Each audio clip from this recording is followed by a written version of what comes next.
यहाँ पे उत्तर प्रदेश लोक सेवा आयोग के माध्यम से जो इनकी प्रक्रिया है चयन की और जो इसका विनियमन का प्रक्रिया है, उसपे संशोधन के लिए अध्यादेश जो आया है, उसका क्या मुख्य बिंदु रहा? और दूसरी बात, कल आपने देखा भी होगा ट्विटर पे बड़े लेवल पे आंदोलन आपका छेड़ा गया था कि परीक्षा आपके 2 दिन में ना कराई जाए, क्योंकि इससे सबसे बड़ा प्रभाव होगा नॉर्मलाइजेशन का। और अलग-अलग परीक्षार्थियों की जब बात की जाए तो उनके मन की बातों को समझने का भी प्रयास करेंगे। बहरहाल थोड़ा-सा समझने की बात करते हैं। पहली बात कि अब यहाँ पे जो अध्यादेश लाया गया, उस अध्यादेश का पूरा पैटर्न क्या है? तो ज़ाहिर-सी बात है कि प्रतियोगी परीक्षाओं के लिए अधिनियम में संशोधन किया गया और इसके लिए आपका अध्यादेश जारी किया गया। इस अध्यादेश का मतलब क्या है? अध्यादेश का मतलब यही है कि सभी परीक्षा केंद्रों पे क्या होगा, अब आपके अलग-अलग रंग में और अलग-अलग कोड पे क्या होगा, आपके पेपर अवेलेबल होंगे। बेसिक जितने आपकी परीक्षा सेंटर बनाए जाएँगे, उसके लिए यहाँ पे क्या होगा, पूरी एक सूचना दी जाएगी। खासा अगर देखा जाए तो ये अलग-अलग रंग में आयोजित होंगे, मतलब पैकेट में होंगे और साथ ही साथ इनके जो कोड होंगे, वो भी आपके अलग होंगे। इवन अगर देखा जाए तो ये भी बात कही गई है कि जितनी आपकी परीक्षा आयोजित की जा रही है, जैसे मान लेते हैं आरओ-आरओ का, पीसीएस का पेपर या फिर अलग-अलग क्रम में, जैसे लोअर पीसीएस, तो हर परीक्षाओं के आपके 4 सेट तैयार किए जाएँगे और 4 सेट जो तैयार किए जाएँगे, उन्हीं में से रैंडम 2 का क्या होगा, प्रिंटिंग प्रेस के माध्यम से उसका प्रकाशन कराया जाएगा, उसकी छपाई करी जाएगी और इस सापेक्ष यह अध्यादेश उत्तर प्रदेश राज्य लोक सेवा आयोग प्रक्रिया विनियमन संशोधन अध्यादेश के अंतर्गत आपका शामिल किया गया है। यहीं पर यह बात कही गई है कि प्रत्येक प्रश्न पत्र के 4 अलग-अलग पेपर होंगे। इस पेपर की जब बात की जाए तो इस पेपर को एक ही स्थान से नहीं चुना जाएगा, ये इसकी खास बात होगी। तब कहाँ से चुना जाएगा? पेपर सेंटर से जितने भी आपके पेपर मिलेंगे, सबसे पहली बात वो मुहरबंद होंगे और मुहरबंद पेपर को क्या किया जाएगा? नियंत्रक की देख-रेख में रखा जाएगा।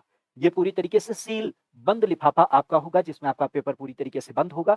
खासा ये जो चारों सेंटर अब आपके पहुँचेंगे पेपर पे, उस दशा में क्या होगा, प्रश्न पत्र के लिफाफे को उनसे संबद्ध मॉडरेटर मतलब आप कह सकते हो कि जो प्रश्न पत्र को सरल या कठिन लिहाज से एक स्तर पे लाने की प्रयास करता है, उनसे रसीद लेकर के क्या किया जाएगा, उनको दिया जाएगा। मतलब आप कह सकते हो चारों सेट के जो पेपर होंगे वो उनको दिए जाएँगे और उस दशा में मॉडरेटर चारों प्रश्न पत्रों के अलग-अलग पैकेट में रख करके अपनी मुहर लगा देगा। उसे अलग-अलग प्रश्न पत्र पैकेट में रख कर के मुहर लगाएगा और उसके लिए आवरण के पहचान के लिए कोई भी किसी प्रकार का चिन्ह या लोगो का इस्तेमाल नहीं करेगा, ताकि बाहर के व्यक्ति इसको क्या करें, समझ ना पाएँ। इवन परीक्षा नियंत्रक की जब बात की जाए, उस नामित व्यक्ति को रसीद दे करके ही क्या करेगा, वह इस बात को सौंपेगा। तो इस दशा में अगर देखा जाए तो 4 सेट के आपके पेपर तैयार होंगे और 2 का क्या किया जाएगा, आपका प्रिंटिंग कराया जाएगा। ये इसका पूरा खाका था जो आपके अध्यादेश का। इवन अध्यादेश की जब बात की जाए तो अध्यादेश के बाद अगर हम मुख्य रूप से बात करें तो जैसा कि हमने आपके सामने यहाँ पे लिख रखा है, क्योंकि कई बार क्या होता है विजुअल नहीं होता है। तो जैसा कि हमने कहा कि राज्य लोक सेवा आयोग प्रक्रिया विनियमन संशोधन अध्यादेश 2024, जिसमें ये बात कही गई कि पेपर जितने भी आयोजित होंगे वो अलग-अलग रंगों से होंगे। जैसा कि आपने देखा ही 4 अलग-अलग रंगों में और साथ ही साथ उनके कोड जो होंगे वो अलग-अलग होंगे। प्रत्येक प्रश्न पत्र की जब बात की जाए तो प्रत्येक प्रश्न पत्र के आपके 4 सेट तैयार कराए जाएँगे और ये जो सेंटर होंगे वो अलग-अलग आपके अलग-अलग स्थानों से चिन्हित किए जाएँगे। पेपर सेंटर की जो आपकी प्रति होगी वो मुहरबंद प्रश्न पत्र परीक्षा नियंत्रक को दिया जाएगा और उनकी देखरेख में रखा जाएगा। इन्हीं में से 2 का प्रकाशन किया जाएगा और प्रकाशन के परिणाम स्वरूप अगर देखा जाए तो पेपर सेंटर पे मिलने वाले जो आपके चारों प्रश्न पत्र होंगे, उनके लिफाफों को संबंध उसके मॉडरेटर के पास पहुँचाया जाएगा, जिससे उसे रसीद लेकर दिया जाएगा। बाद में यही मॉडरेटर चारे प्रश्न पत्रों को अलग-अलग पैकेट में रखेगा और उस दशा में अपनी एक मुहर लगाएगा। लेकिन ध्यान रखिएगा, यहाँ पे मुहर लगाने की दशा में वो किसी प्रकार का कोई सिंबल वगैरह का इस्तेमाल नहीं करेगा। इन लिफाफों पे पहचान बनाने के लिए किसी प्रकार का कोई चिन्ह नहीं लगाएगा, ना ही परीक्षा नियंत्रक की जब बात की जाए तो उस दशा में खास करके जब भी इसको डिलीवर करना होगा परीक्षा नियंत्रक को, तो उस दशा में क्या करेगा, उससे समय जो आपका व्यक्ति हो या फिर परीक्षा नियंत्रक उसको रसीद लेकर के ही क्या करेगा, पेपर देगा। मतलब पूरी तरीके से फुल प्रूफ बनाने की जो एक जिम्मेदारी हमारे आयोग के द्वारा निभाई जा रही है यहाँ पे कि हम पूरी परीक्षा को प्रणाली को क्या करेंगे, बिल्कुल पारदर्शी तरीके से निभाएँगे। इसमें ये कहीं न कहीं बिल्कुल एक सराहनीय कदम है। लेकिन यहाँ पे आयोग से इस बात का हमें रोष ज़रूर है कि जब आज चारों तरफ केवल एक माहौल है, पेपर आपका टल रहा है, हट रहा है, रुक रहा है, कम से कम उसके बारे में एक अवस्थिति तो आप ज़ाहिर कर देते, ट्वीट करके ही बता देते, मैसेज कर देते, मेल कर देते, मोबाइल में आप एक साथ बल्क मैसेज कर देते कि भैया आपका पेपर नहीं टल रहा है या फिर टल रहा है, या कुछ ऐसा प्रावधान है। क्योंकि इसमें क्या हो रही है, विद्यार्थियों की तैयारी बहुत ज़्यादा प्रभावित हो रही है और इससे ज़्यादा हमारे विद्यार्थियों में क्या है, रोष है। इवन अगर देखा जाए तो रोष का एक दूसरा कारण और है, खास करके आपने सुना होगा कि जो परीक्षा है, वो 2 दिनों में आयोजित होनी है। जैसा कि आप यहाँ देख पा रहे हैं कि पीसीएस परीक्षा की जब बात की जाए तो परीक्षा में असमंजस है और असमंजस होने के नाते हमारी पूरी तरीके से क्या हो रही है, तैयारी प्रभावित हो रही है। ये बात बिल्कुल सत्य है कि अगर ये तिथि हमें सुनिश्चित हो जाए कि भाई हमारा 7-8 दिसंबर को होगा या फिर 27 अक्टूबर को ही होगा, तो उस दशा में क्या करे, व्यक्ति अपनी तैयारी को यहाँ पे आधार दे पाए। खासा अगर देखा जाए तो आप भी जानते हैं आयोग की जब बात की जाए तो पिछले दिनों हमने जैसा कि बताया कि आयोग चाह रहा है कि 7 और 8 दिसंबर को पेपर कराएं। इवन यहाँ पे कुछ सूचनाएं ये भी कहती हैं कि पेपर आपके 27 अक्टूबर को होगा, हालांकि संख्या ज्यादा होने पे इसे 26 अक्टूबर को भी किया जाएगा, वगैरह वगैरह। इसके बारे में कोई भी अभी यथास्थिति आपका कंफर्म नहीं है। बहरहाल पीसीएस की जब बात की जाए, पीसीएस 220 पदों के लिए 5,76,154 अभ्यर्थियों ने यहाँ पे आवेदन किया है। लेकिन यहाँ पे सबसे बड़ा मुद्दा जो आता है वो यही आता है नॉर्मलाइजेशन का, कि भाई अगर आपने 2 दिन का पेपर करा दिया ना, तो 2 दिन के पेपर में आप नॉर्मलाइजेशन कैसे निर्धारित कर पाएँगे? क्योंकि नॉर्मलाइजेशन जो होता है, वो एक प्रकार के पेपर के लिए होता है जीएस के लिए, और पीसीएस की जीएस भी अपने आप में बड़ी टॉप लेवल की जीएस होती है। आप भी जानते हैं कितने कथन तर्क आते हैं, कितने कह सकते हो कि मैच करने वाले क्वेश्चन आते हैं, कितने उसमें ऐसे होते हैं जो खास करके मतलब उनका एक अपना स्टैंडर्ड होता है, और उस दशा में हम कैसे वेरीफाई कर पाएँगे कि ये क्वेश्चन मॉडरेट था, ये क्वेश्चन सहज था, ये क्वेश्चन कठिन था। अपने आप में एक कठिन साध्य हो जाता है कि हम नॉर्मलाइजेशन इस पे अप्लाई कर पाएँ। इवन इसको छोड़िए, इसके अलावा इसी पीसीएस परीक्षा में आपने हमेशा सुना होगा सीसैट का पेपर। अब इस सीसैट की जब बात की जाए, तो सीसैट की प्रवृत्ति ही अपने आप में क्वालिफाइंग एग्जाम है। खासा आप भी जानते हैं जिसमें 33 क्वेश्चन मतलब 33% नंबर अगर आपने प्राप्त कर लिए, तो आपका क्वालिफाई हो जाता है ये पेपर। अब इसमें नॉर्मलाइजेशन का क्या प्रोसेस अप्लाई होगा? और ज़ाहिर-सी बात है जब 2 दिनों में पेपर आपका आयोजित किया जाएगा, तो उस दशा में पहले दिवस का और दूसरे दिवस का अंतर कैसे यहाँ पे सुनिश्चित किया जाए, ये अपने आप में बड़ी बात हो जाती है। हमारा तो सरकार से, आयोग से केवल एक ही सुझाव होगा। इनका मानना है आयोग का कि हम एक दिन में एक पाली में 5 लाख विद्यार्थियों का पेपर करा सकते हैं। यहाँ पे बहुत ज़्यादा संख्या नहीं है, 5,76,154 है, मतलब गिनती की संख्या 75,000 ज़्यादा है।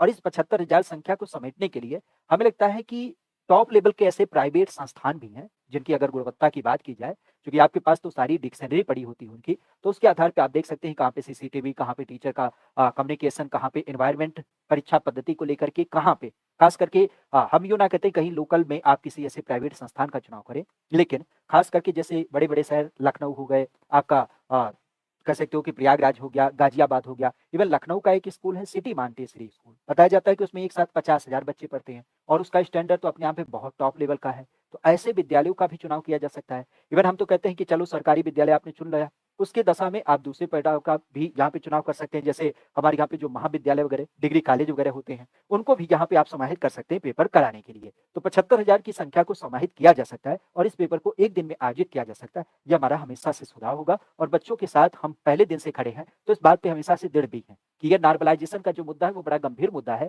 अंत में जाकर के ये वैकेंसी कोर्ट में जाने से रहे, उससे अच्छा है कि आप इस पेपर को पूर्णतः एक दिन में कराएँ। ये हमारा सुझाव भी है और ये हमारा विनम्र आग्रह भी है। खासा यहाँ पे अगर देखा जाए तो अब इसी तर्ज पर आरओ-आरओ परीक्षा के लिए भी यहाँ पे बच्चों ने ट्वीट किया है। और ट्वीट करने की जब बात की जाए तो ट्विटर पे इसका बड़ा मुद्दा कल छाया रहा। कल हमने भी ट्वीट किया था, लेकिन हम यहाँ पे रोष रखेंगे उन विद्यार्थियों के साथ, बिल्कुल हम कहेंगे जाहिल हैं वो। क्यों? क्योंकि जब आपके मुद्दे की बात आती है तो कमेंट में हमने देखा है बहुत सारे बच्चे कहते हैं सर जी हमारी आवाज़ उठाइए। आपको भी पता है यही चैनल हमारा है। अगर हमारा यह चैनल सस्पेंड हो गया, डिलीट हो गया, कुछ भी हो गया तो हमारा कुछ नहीं हो सकता। यही आधार है। लेकिन आप लोगों के पास तो नाना प्रकार के माध्यम होते हैं। कम से कम अपनी बात को रखने के लिए आप तो स्वतंत्र हैं। अपनी बात को खुद नहीं रखते हैं। हम इस बात पे इस पे रोषित हैं क्योंकि 35,000 बच्चों ने केवल ट्वीट किया था। समझ पा रहे हैं ना? 35,000 और परीक्षा में कितने लोगों ने अप्लाई किया है? करीब-करीब 11 लाख बच्चे। आरओ-आरओ पेपर की जब बात की जाए तो 11 लाख बच्चों ने रजिस्ट्रेशन किया है और ट्वीट कितना कर रहे हैं 35,000 मतलब केवल 35,000 की ज़रूरत है कि केवल एक दिन में परीक्षा आयोजित हो। ये बहुत गलत तरीका है। ख़ैर, आप लोगों को इस बात पे समझना चाहिए कि जब तक मिल-जुल के एक साथ खड़े नहीं होंगे ना तब तक आप कुछ नहीं कर सकते हैं। बहरहाल तो ट्विटर की जब बात की जाए तो आरओ-आरओ के लिए भी यहाँ पे ये माँग रखी गई कि आपकी परीक्षा जो है वो 2 दिन में ना करा के 1 दिन में कराई जाए क्योंकि वही नॉर्मलाइज़ेशन का जो एक पद्धति है वो इसके ऊपर पूरी तरीके से प्रभावी होगा। और one shift UP PCS RO-RO exam इस ट्वीट हैंडल का इस्तेमाल करते हुए आप देख सकते हैं कि 35,000 अभ्यर्थियों ने क्या किया, इसके खिलाफ अपनी प्रतिक्रिया दी। कितनी कह सकते हो कि बड़ी निंदा वाली बात हो जाती है कि 35,000 केवल बच्चे जहाँ पे 11 लाख बच्चे क्या किए हैं, अप्लाई किए हैं। बहरहाल अब यहाँ पे अगर देखा जाए तो 2 परीक्षाएँ पीसीएस परीक्षा और आरओ-आरओ 2-2 दिन में आयोजित करने की बात चली है। लेकिन हम यहाँ पे एक सुझाव आपको और देने की कोशिश करेंगे, क्योंकि आप भी जानते हैं अभी आपका कोई डेट आया नहीं है। तो उस दशा में एक काम अभी भी आप कर सकते हैं। कम से कम एक मेल तो कर सकते हैं। मेल आईडी लगभग सबके पास होगी, तो मेल आईडी कुछ इस तरीके से आप रेफ़रेंस लिए जो आपके बच्चे के द्वारा ही तैयार किया गया है। यहाँ पे एक पैटर्न आपका है कि सेवा में जिसको आपको यहाँ पे फ़िल करना है, जैसे मुख्यमंत्री लोक सेवा आयोग या फिर जो भी है, जिसके नाम से आप देना चाहते हैं। विषय क्या है कि विवादों से बचने और सबसे उपयुक्त उम्मीदवारों का चयन सुनिश्चित करने के लिए यूपीपीसीएस 2028 एग्जाम 8 दिसंबर और आरओ एआरओ एग्जाम 22 दिसंबर को एक शिफ्ट में आयोजित करने से संबंधित अनुरोध है। क्या है कि आदरणीय महोदय महोदया, मुझे उम्मीद है कि यह पत्र आपके अच्छे स्वास्थ्य और उच्च मनोबल में मिलेगा। मैं यूपीपीसीएस 2024 का विद्यार्थी हूं और आरओ एआरओ के बारे में चिंता का विषय आपके ध्यान में लाने के लिए लिख रहा हूं। यह मेरे और कई अन्य उम्मीदवारों के संज्ञान में आया है कि यूपीपीसीएस परीक्षा 7 और 8 दिसंबर को कई शिफ्टों में निर्धारित है। हम निष्पक्ष तरीके से परीक्षा आयोजित करने के आयोग के प्रयासों की सराहना करते हैं। मैं विनम्रतापूर्वक आपके विचार के लिए निम्नलिखित सुझाव देना चाहता हूँ। क्या सुझाव है? कि अधिकतम पारदर्शी और निष्पक्षता सुनिश्चित करने के लिए यूपीपीसीएस परीक्षा 2024 आरओ एआरओ परीक्षा को एक ही शिफ्ट में कराई जाए। ये अत्यंत लाभकारी होगा। जब परीक्षाएं कड़ी शिफ्ट में आयोजित की जाती हैं तो अक्सर प्रश्न पत्रों के कठिनाई स्तर एक कथित या वास्तविक अंतर होता है, जिससे उम्मीदवारों के बीच में अनिश्चितता की भावना पैदा हो सकती है और नॉर्मलाइजेशन से उत्पन्न होने वाली विसंगतियों एक शिफ्ट में परीक्षा आयोजित करके आयोग ऐसी विसंगतियों से बच सकता है और यह सुनिश्चित कर सकता है कि यह सभी उम्मीदवार समान स्तर के मूल्यांकन इनका किया जाए। तो ये बेहतर होगा कि आप इस पैटर्न को थोड़ा सा फॉलो करते हुए आप उनको क्या करिए, एक मेल करिए। दूसरा, इसके अतिरिक्त एक शिफ्ट में परीक्षा आयोजित करने से लॉजिस्टिक मुद्दे, तकनीकी गड़बड़ी, शेड्यूलिंग संघर्षों, इन सब की संभावना कम हो जाएगी। कई शिफ्टों से उत्पन्न हो सकती है ये संभावनाएं। यह उन समग्र तनाव और चिंता को भी कम करेगा जो उम्मीदवारों को ऐसे कारकों के सामने आने पर सामना करना पड़ता है। इन सभी अतिरिक्त यह भर्ती कोर्ट में कानूनी दांव पेच में फंसने का भी जोखिम रहता है। इस दशा में हमारी कुछ मांगे हैं। क्या है कि यूपीपीसीएस 2024 और आरओ एआरओ की परीक्षा जो है वो एक शिफ्ट में दिसंबर में ही आपकी आयोजित की जाए। एसओपी की जब बात की जाए तो इसको भी परिवर्तित किया जाए। वर्तमान में जो हमारी सेंटर होती है वो 10 से लेकर के 20 किलोमीटर के बीच रखा जाए और इस तरीके से सेंटर पर्याप्त रूप में मिले, ये भी सुनिश्चित हो।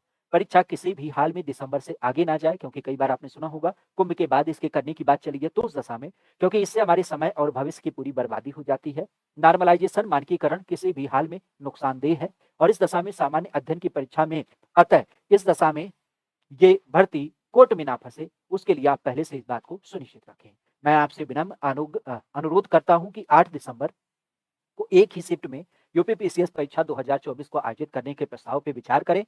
यह कदम परीक्षा प्रक्रिया में निष्पक्षता और पारदर्शिता के उच्चतम मानकों को बनाए रखते हुए योग्यता और क्षमता के आधार पर सबसे उपयुक्त उम्मीदवारों के चयन को सुनिश्चित करने में बहुत योगदान देगा। इस अनुरोध पर विचार करने के लिए धन्यवाद। मैं सकारात्मक प्रक्रिया का आशा करता हूँ। भवदीय नाम, मतलब एक फॉर्मेट आपको रैंडम बताया जा रहा है कि इस तरीके से एक फॉर्मेट का इस्तेमाल करते हुए आप अपलोड तो नहीं किए, मतलब आपसे बड़ा क्या ही कहा जाए, लेकिन आप ट्वीट के अलावा मेल तो कर सकते हैं, क्योंकि मेल करेंगे तो उससे क्या होता है, लोगों के पास ये सूचना पहुंच जाती है। मेल किस-किस को करना है, तो ये 4 नाम आप विशेष तौर पे ध्यान रखिएगा, जिनके मेल आईडी आपके सामने है, जैसे मुख्यमंत्री यूपी के cmup@nic.in, मुख्य सचिव csup@nic.in, लोक सेवा आयोग online.upsc@nic.in और जन सुनवाई जो आपका पोर्टल है जन सुनवाई हैश up@gov.in, इन पे क्या करते हैं, आप मेल भेज सकते हैं। बहुत सारे लोग ऐसे होंगे जो लोकल स्तर पे रहते हैं, तो वो चाहें लेटर भी इसको भेज सकते हैं। कहाँ पे? सीएम ऑफिस में, उसका एड्रेस दिया हुआ है। चीफ सेक्रेटरी ऑफिस, इसके एड्रेस की बात करें। यूपीपीसीएस आयोग, उसका एड्रेस। इवन सबसे महत्वपूर्ण बात, अखिलेश यादव। अखिलेश यादव को हम यहाँ पे इस कारण से टैग करें क्योंकि आपने देखा होगा कई बार आपके मुद्दे को ये उठाते रहते हैं, ठीक है, और विपक्ष में एक कद्दावर अपनी स्थिति रखते हैं, तो इनकी बात को थोड़ा सा ध्यान भी दिया जाता है। अगर इन्होंने मान लेते हैं गलती से ट्वीट कर दिया या इस मुद्दे को उठा दिया ना, तो उस दशा में इनके समर्थक जो होंगे वो कई सारे लोग आपके साथ खड़े हो जाएंगे, ये बड़ी बात हो जाती है। तो इनका भी आप सहारा ले सकते हैं और बाकी प्राइम मिनिस्टर को भी आप इसमें टैग कर सकते हैं। तो इन सब लोगों को टैग करते हुए इस बात को आप ज़्यादा से ज़्यादा पहुँचाने का प्रयास करें, क्योंकि अभी आपके लिए कोई ऑफिशियल सूचना निकली नहीं है। तो जाहिर सी बात है, जब कोई चीज़ निकली नहीं हुई है, इसका मतलब इसके ऊपर विचार किया जा सकता है, लेकिन जब कोई सूचना आ जाएगी ना, तो उस दशा में उस पर कुछ फिर सुनवाई नहीं होगा। तो इस बात को लेकर के थोड़ा-सा यहाँ पे ध्यान रखिए, ठीक है? बाकी अगर कोई नया अपडेट होगा, कोई नई जानकारी होगी, तो उसे भी हम आपके साथ यहीं पर इसी चैनल के ही माध्यम से साझा करेंगे। Thank you, all the best.